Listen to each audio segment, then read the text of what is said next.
ప్రభుత్వ తప్పులను ఎత్తి చూపుతున్నందుకే సీదిరి అప్పలరాజుపై కూటమి సర్కార్ కక్ష కట్టిందని విమర్శించారు వైఎస్ఆర్సీపీ మహిళా విభాగం నేతలు. కుమారుడు యాక్సిడెంట్ చేసి తండ్రిని అరెస్టు చేయటం చరిత్రలో ఎప్పుడూ లేదన్నారు. రెడ్ బుక్ తో లోకేష్ బడుగు బలహీన వర్గాల గొంతు నొక్కే ప్రయత్నం చేస్తున్నారని మండిపడ్డారు వైఎస్ఆర్సీపీ మహిళా విభాగం నేతలు.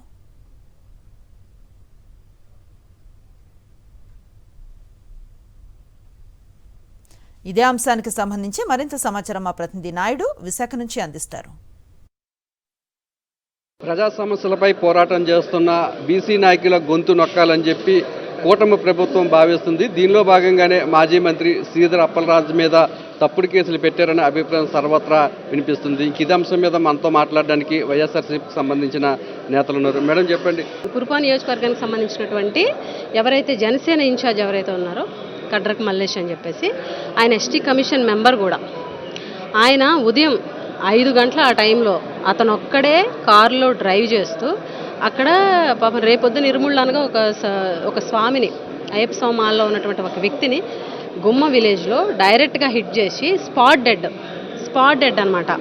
కనీసము ఆ జనసేన ఇన్ఛార్జ్ని పోలీస్ స్టేషన్కి కూడా పిలవకుండా బెయిలబుల్ వారెంట్ తోటి ఎఫ్ఐఆర్ కట్టినటువంటి ఇదే ప్రభుత్వం, మరి ఈ ప్రభుత్వంలో వైఎస్ఆర్ కాంగ్రెస్ పార్టీ శ్రీధర్ అప్పలరాజు గారు వాళ్ళ అబ్బాయి చేసినటువంటి యాక్సిడెంట్కి నాన్ బెయిలబుల్ కేసు కట్టడం ఎంతవరకు సమంజసం? అంటే కేవలం చట్టాలనేవి అధికార పార్టీ అయితే ఒకలాగా, ప్రతిపక్ష పార్టీ అయితే ఒకలాగా. పట్టపగలు ఒక మహిళ మీద గుంటూరులో వివస్త్ర జరిగితే మాత్రం ఎవరికి పట్టలేదు, ఎవరికి కనిపించలేదు, ఎవరికి వినిపించలేదు.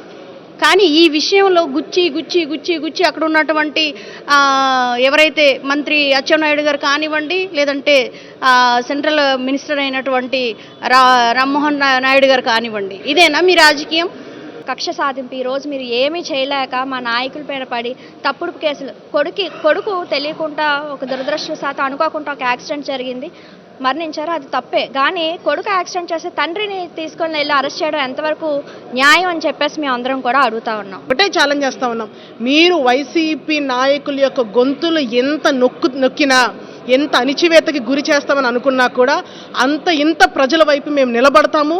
ప్రభుత్వం యొక్క వైఫల్యాలను ఎత్తి చూపుతాము. ఎట్టి పరిస్థితుల్లో కూడా ఈ అక్రమ అరెస్టులకి మేము భయపడేదే లేదని కూడా ఈ సందర్భంగా తెలియజేస్తా ఉన్నాం.